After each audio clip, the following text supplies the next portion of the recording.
Hello, traveler. It's good to have you here.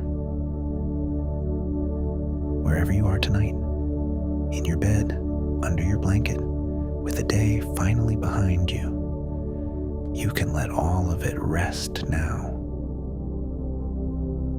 Take a slow breath in and let it go, gently, like a door closing on a quiet room. One more. Breathe in the dark and breathe out the day. Tonight, I want to introduce you to two people and to a ship. The ship is called the Lantern. She is old and small and very well loved. Right now she is drifting through a calm stretch of space, far from anywhere, close to nothing, exactly where she wants to be. There is nowhere to be tonight. There is nothing to do. You can close your eyes now and come aboard.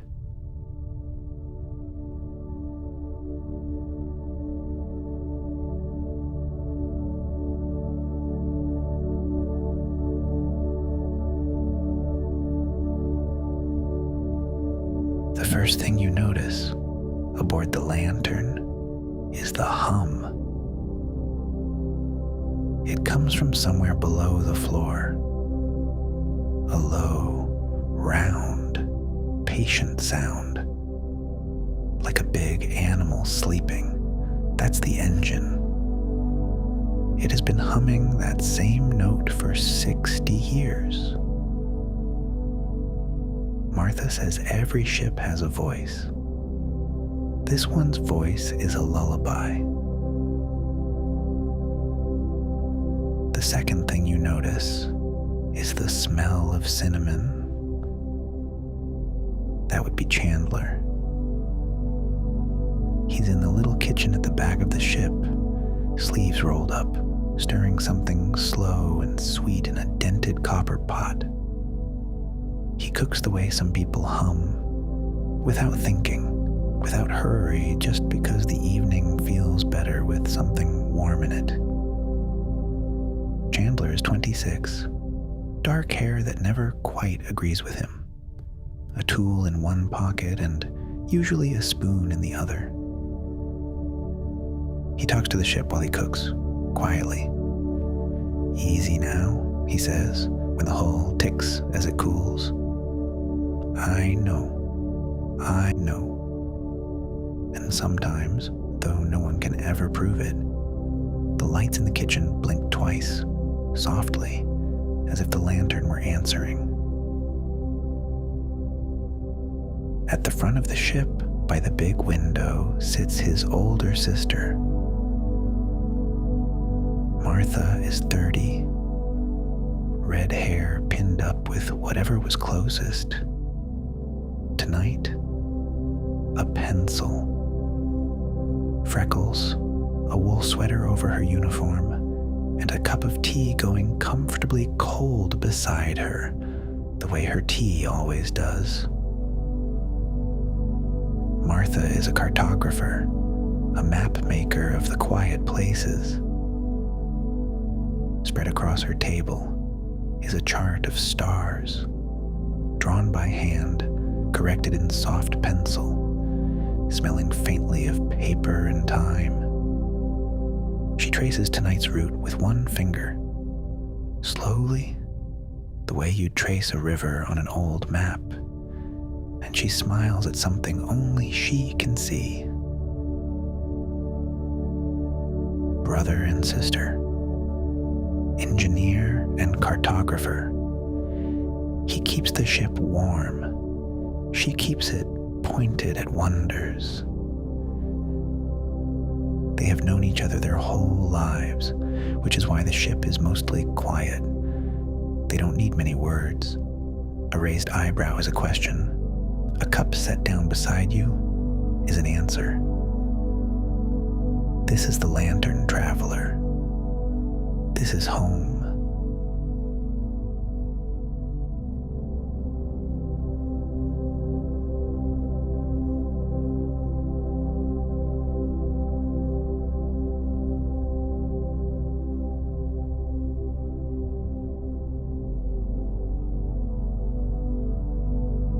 Tonight is a special night aboard the Lantern, though you wouldn't know it to look at it. Tonight is the anniversary of their first voyage. 5 years exactly since the two of them turned this ship toward a quiet star and simply went. So Chandler is making the anniversary soup, the same one every year. And Martha has unrolled the very first route she ever drew for this ship. And between the stirring and the tracing, they are remembering. Slowly. The way you remember good things. They grew up in a lighthouse. Not a lighthouse by the sea. A lighthouse between the stars. A tall, gentle tower on a small green moon, where their mother and father keep an old beacon turning for the slow ships that still cross that corner of the sky. They keep it turning still. Right now, tonight, somewhere far behind the lantern, that light is sweeping its same soft circle, the way it has every night of Martha and Chandler's lives. It was a good place to be small.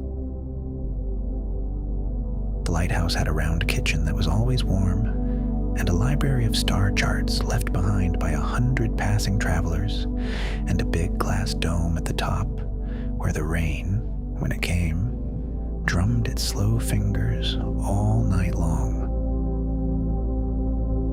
Ships would stop on their way through. Travelers would climb the spiral stairs, and their mother would pour the tea, and their father would ask about the roads, which routes were kind this season, which nebulae were in bloom. And the travelers would talk about markets that only open at night, about a stretch of space so calm that ships go there just to rest, about a nebula somewhere that hums to itself. Little Martha listened to all of it from the stairs, drawing the places she heard about in the margins of borrowed charts. She started her sound collection there too, a small brass recorder, a gift from her father that she carried everywhere, the beacon's slow turn, the rain on the dome, the kettle. She wanted to keep the sounds of things being okay. She still has that recorder. It's on the table beside her right now. Little Chandler, meanwhile, was usually somewhere inside a machine. He fixed the kettle when he was 7. He fixed the beacon's tired motor when he was 10. Mostly by sitting with it for a week and listening, which is still how he fixes everything. Machines tell you what they need, he'd say, with the certainty of a small boy holding a large wrench. You just have to be quiet long enough to hear it. So perhaps it was always going to happen, what happened 5 years ago. Chandler found her in a shipyard at the edge of the sector. A sleepy, honest yard where old ships wait between owners. He was there for spare parts.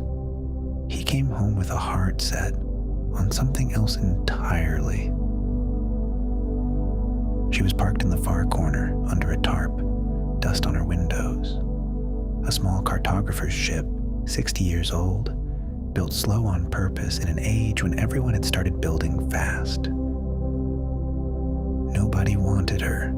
Slow ships don't sell. Chandler walked around her twice, put his hand flat on her hull, and felt the faintest warmth. Not running, just waiting. He called his sister that same night. He didn't say hello. He said, "I found one. She's slow."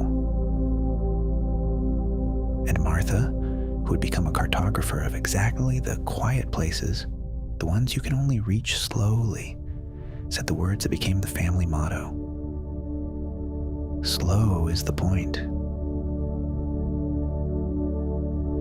They spent a whole season restoring her, the two of them, in the shadow of the lighthouse. His hands, her charts. He rebuilt the engine until its hum came back round and patient.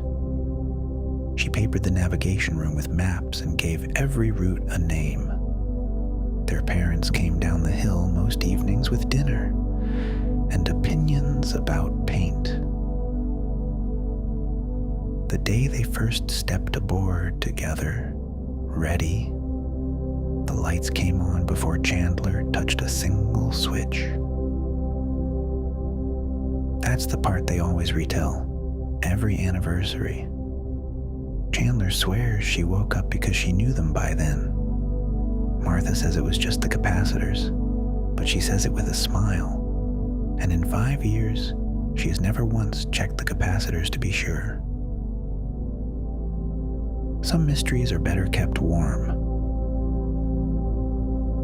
They carried aboard 3 boxes of maps, 1 box of tools, the brass recorder, and a copper pot. They argued gently about who got the bunk by the window and settled it the family way, with the old coin from the lighthouse kitchen, the one their family has always used to settle everything, from roots to last slices of cake. Martha won the toss. Chandler got the bunk closer to the kitchen and has claimed ever since that he lost on purpose. Their parents stood at the base of the tower to see them off, waving with both arms, the beacon turning above them. "Go slowly," their mother called. "Call often," their father added. They do both. And then they did the simplest, biggest thing 2 people can do. They picked a quiet star, and they went.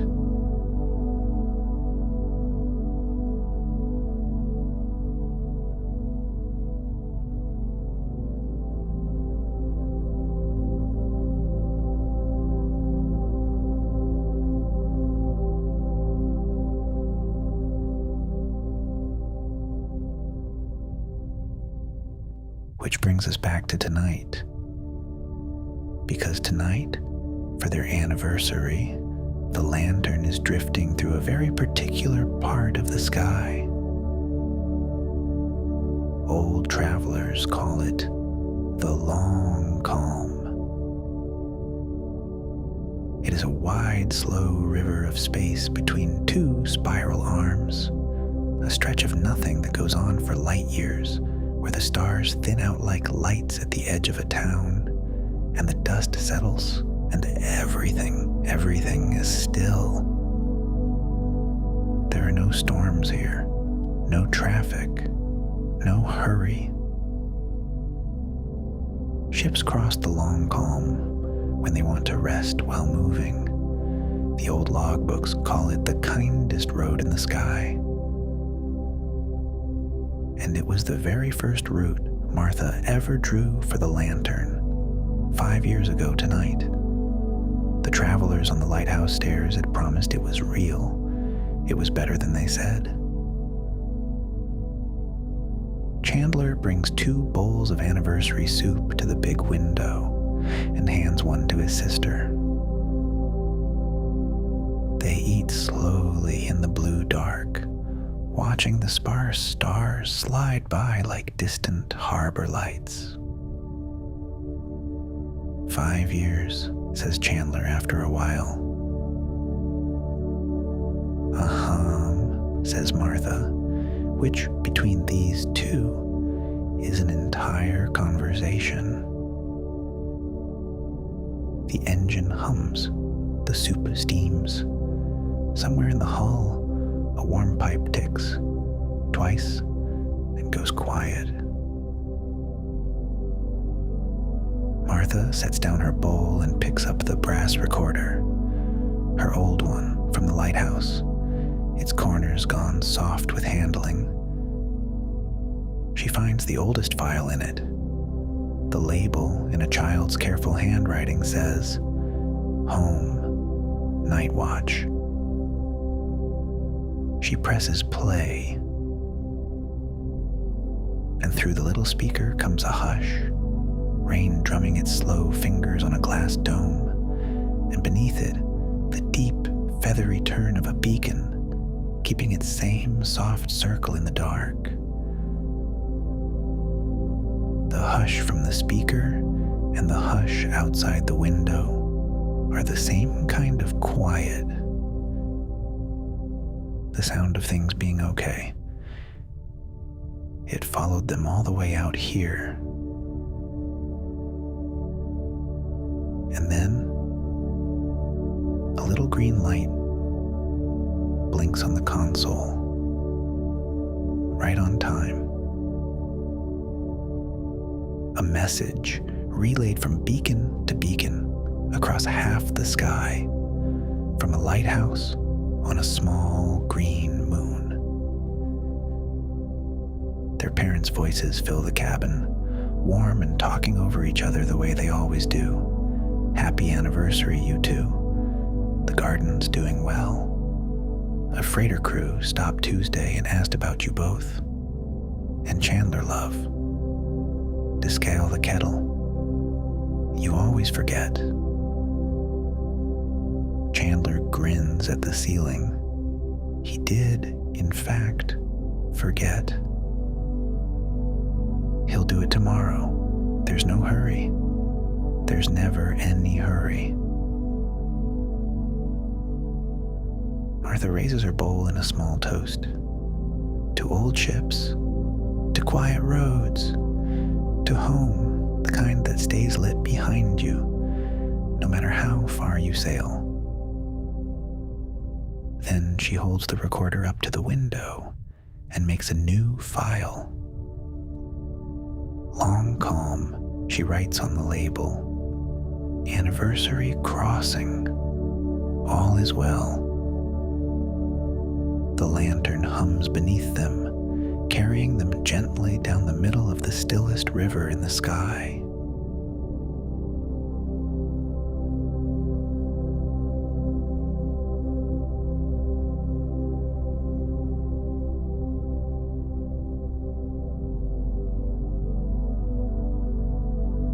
The bowls are washed. The map is folded. Chandler makes his last round of the ship. The same small loop he walks every night. A hand on the warm engine casing. A glance at the gauges, all of them resting in the middle of their dials, where good gauges sleep.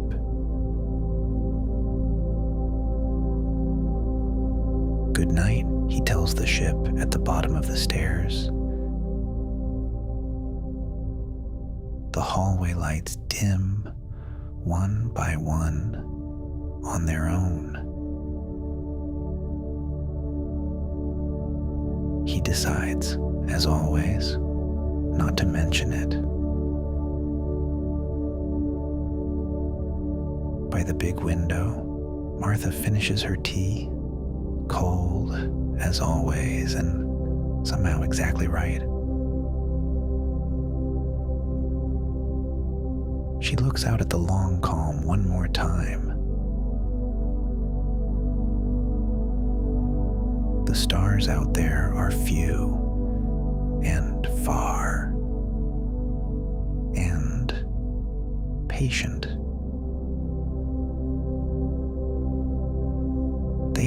rest for 1 billion years.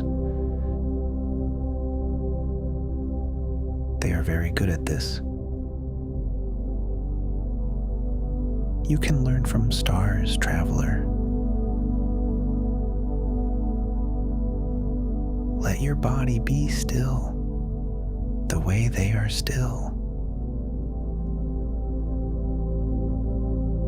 Let your thoughts thin out like the lights at the edge of a town. There is nothing to solve tonight. There is nothing to watch for. The ship is doing the traveling for you. Far behind them, on a small green moon, a lighthouse sweeps its same soft circle. Martha pulls her blanket to her chin in the bunk by the window. Chandler is already half asleep, one arm hanging comfortably into the warm air above the kitchen. The engine hums its one low note. The same note as the day they found her. The same note as tomorrow.